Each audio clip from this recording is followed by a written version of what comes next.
Everyone you ask will always say East Asian languages are some of the hardest languages to learn.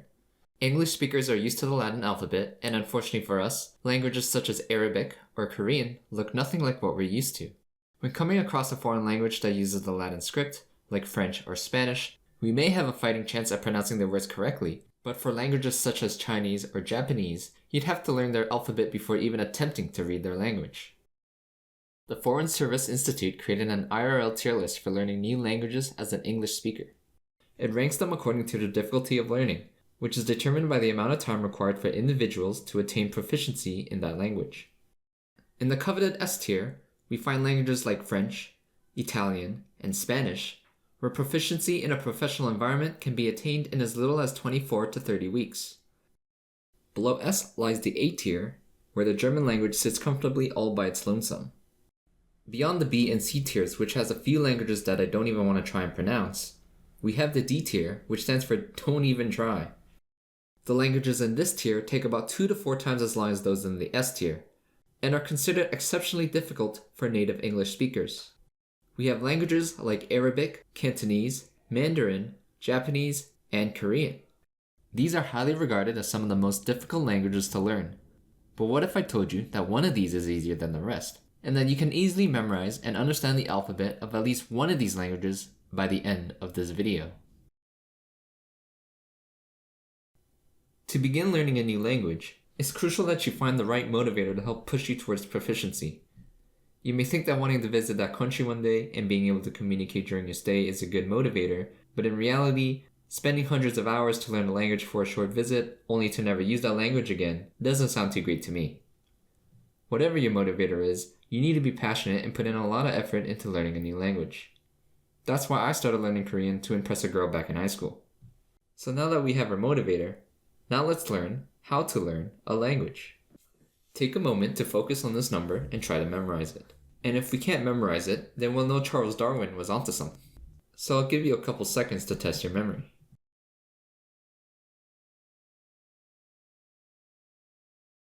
It's okay if you still can't remember the number, because luckily for those with the memory of a goldfish, there's a special method to help remember large pieces of information. George Miller, a professor of psychology at Princeton University, published a research paper in 1956 about the human capacity for processing information. He found that the average person can only hold up to 7 plus or minus 2 bits of information at a time in their short-term memory. The number we tried memorizing happened to be 10 bits long. So if you managed to memorize it up until now, congratulations, you can learn a new language. For those falling behind the rest of the class, there is a technique to help us retain information. This process is called chunking, and it helps relieve some stress on our brains by transforming 10 individual bits of information into just 3 meaningful chunks. People tend to naturally categorize things based on similarities they share and look for patterns within these groupings. This categorization, or recognition of patterns, depends person to person. Personally, I've split this number to resemble a phone number. For instance, I've associated 416 with the Toronto's area code, 101 as in Zoe 101, and 2024 as the year this channel will grow beyond 10 subs. Everyone will form different associations for different sets of information, and that's okay as long as it helps you memorize it. We have our motivation, and we've learned a method to help us memorize things, so let's put that to good use to help us learn Korean's alphabet. To start off, Hangeul has a total of 24 characters, but we can simplify this by chunking or categorizing them into 14 consonants and 10 vowels. When I first started learning Korean, I paired similar looking characters to form associations so I could help memorize them better. First, let's begin with consonants. The first pair of consonants are B as in buffet and P as in palace. I remember these two together because the letter P resembles a Greek or Roman palace, and B looks like you could be having a buffet inside the palace. The next set of pairings include the letter D, N, G, and M. These letters share a resemblance to rectangles and can be visualized within that shape. The letter D resembles an unfinished rectangle that's missing its right side, and if we give it a quick little buzz cut, it transforms into the letter N. If we pair D and N together, we get these nuts. Got him! When you flip the letter N over, it turns into the letter G, which resembles a gun. And finally, if we combine G and N together, we form a complete rectangle, which is the letter M. We can associate G and M together using pairs like gun magazine or good morning. Next, we have the letter S, and if we take the hair we cut off from D and put it on S, we have J and CH. Each letter gradually adds more and more onto S, and remember it by using the phrase super jumbo chili fries. Next, we have the letter L, which resembles the ladder. K looks like the English K but backwards.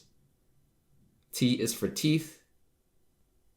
And this special letter is technically nothing if it's at the start of a syllable, as in is silent, but NG if it's at the end, as in nothing.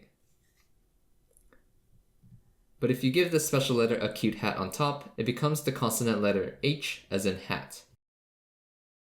And that covers all 14 consonants. Breaking them down into visually similar pairs makes memorizing 8 chunks of information much simpler than trying to remember 14 individual letters. Finally, we have 10 vowels left before we're able to read and write one of the quote-unquote hardest languages in the world. Just like with consonants, we can chunk the vowels into 2 groups I like to call the base vowels and their extended family. If you recall the consonants, many of them look similar to each other in some way or another. Likewise, we can imagine vowels as Pokemon. The base vowels are like Eevee, and the other vowels are like its multiple evolutions. As I mentioned earlier, there are only 2 base vowels, and all other vowels will follow a similar shape. The first vowel is the letter I, but it's actually pronounced like the letter E, as in EV. Or, if you're not familiar with Pokemon, the letter itself is rather tall, like a tree. We can evolve this vowel into a new one by adding a singular dash to the right of it, which is the letter A. However, it's pronounced like ah, as in oh shit, here we go again. If the dash were to be on the left side instead, it evolves into the letter O, as in odd, or Todd Howard. If you recall the letter I, which is pronounced like the letter E, as in tree, and we knock that tree over, it would create the second base vowel, which is just a horizontal line that represents the letters EU, which is pronounced like U, as in boot. Adding a dash upwards makes the letter O, as in oh my gosh. But if the dash points downwards, it becomes the letter U, like sushi.